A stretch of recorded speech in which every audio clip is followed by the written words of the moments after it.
Welcome to MBTV news.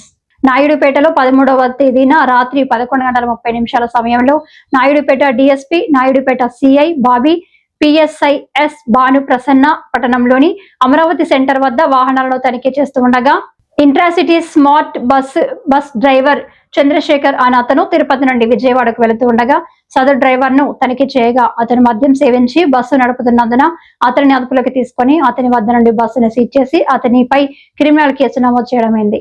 అందరికీ నమస్కారం.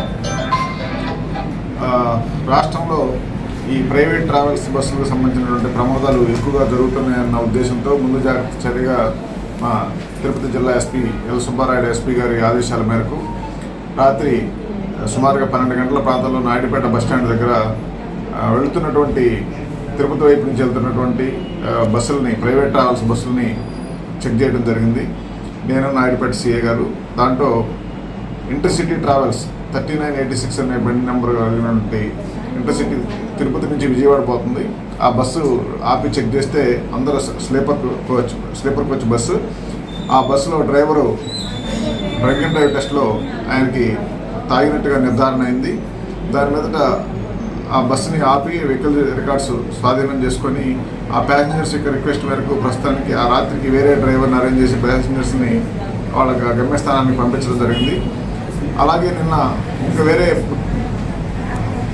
Ford EcoSport కార్ను కూడా ఎలాగే డ్రంకింగ్ కండిషన్లో డ్రైవ్ చేస్తూ ఉంటే ఆ కార్ను కూడా సీజ్ చేసి దాని మీద కూడా కేసు పెట్టడం జరిగింది.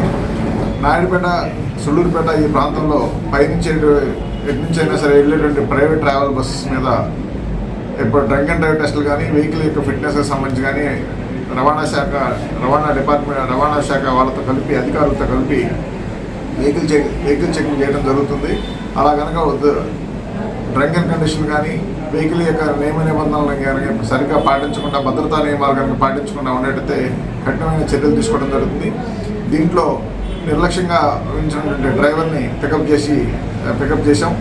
సో దాని మీద బస్సు ఓనర్ మీద కూడా బస్సు స్వాధీనం చేసుకుంటున్నాం. బస్సు ఓనర్ మీద కూడా చర్యలు తీసుకోవడం జరుగుతుంది. ఇంకా ముందు ఇలాంటి వెహికల్ చెక్స్ అనేది కంటిన్యూషన్ జరుగుతూ ఉంటాయి. కాబట్టి ప్రైవేట్ ట్రావెల్లో ప్రయాణించేటువంటి బస్సు ప్యాసింజర్స్ కూడా వాళ్ళ డ్రైవర్ ఏమన్నా తాగున్నాడా లేకపోతే ఏమైనా ఉంటే ఇమీడియట్గా లోకల్ పోలీస్కి 100 కానీ 112 కానీ ఫోన్ చేసి అలర్ట్ చేయొచ్చు. హైవే మీద తిరుపతి విజయవాడ హైవే, అలాగే చెన్నై విజయవాడ హైవే మీద కంటిన్యూస్గా రాత్రిపూట పగలు ఈ వెహికల్ చెకింగ్ జరుగుతూ ఉంటుంది. ఇదే కాకుండా ఇక్కడ తడ, మాంబట్టు సెజ్, మేనకూరు సెజ్లో ఉండేటువంటి కంపెనీ బస్సెస్ కూడా చాలా బస్సుల్లో చాలామంది ఎంప్లాయీస్ వెళ్తూ ఉన్నారు. ఆ బస్సులను కూడా వాళ్ళ యొక్క డ్రంకింగ్ కండిషన్ కానీ, వెహికల్ యొక్క ఫిట్నెస్ కానీ చెక్ చేయడం జరిగింది. దయచేసి ఆ కంపెనీ యాజమాన్యాలు బాధ్యత తీసుకొని ఆ డ్రైవర్లు ఎవరు కానీ మద్యం సేవించకుండా తీసుకోవాల్సిన బాధ్యత కంపెనీ మేనేజ్మెంట్ మీద ఉంటుంది, లేదా ఆ బస్సు యజమాని మీద ఉంటుంది. కాబట్టి అలా కనుక బస్సు డ్రైవర్ కనుక తాగుంటే బస్సు యజమాని మీద కూడా చర్యలు తీసుకోవడం జరుగుతుంది. కాబట్టి ఇక్కడ లోకల్గా ఉండే స్థానికంగా ఉండే పరిశ్రమల యజమానులు కానీ, బస్సు డ్రైవర్లు కానీ, బస్సు ఓనర్లు కానీ అన్ని ప్రికాషన్స్ తీసుకోవాల్సిందిగా కోరుతున్నాం. ఎలాంటి ప్రయాణికులకి ఇబ్బంది కలిగేటువంటి, ప్రయాణికులు ప్రమాదం జరిగే విధంగా బిహేవ్ చేసేటట్టయితే తప్పనిసరిగా కఠినమైన చర్యలు తీసుకోవడం జరుగుతుంది. బస్సులు కూడా స్వాధీనం చేసుకుంటాం ఇలాంటి రూల్స్ కనుక అతిక్రమిస్తే. Thank you very much.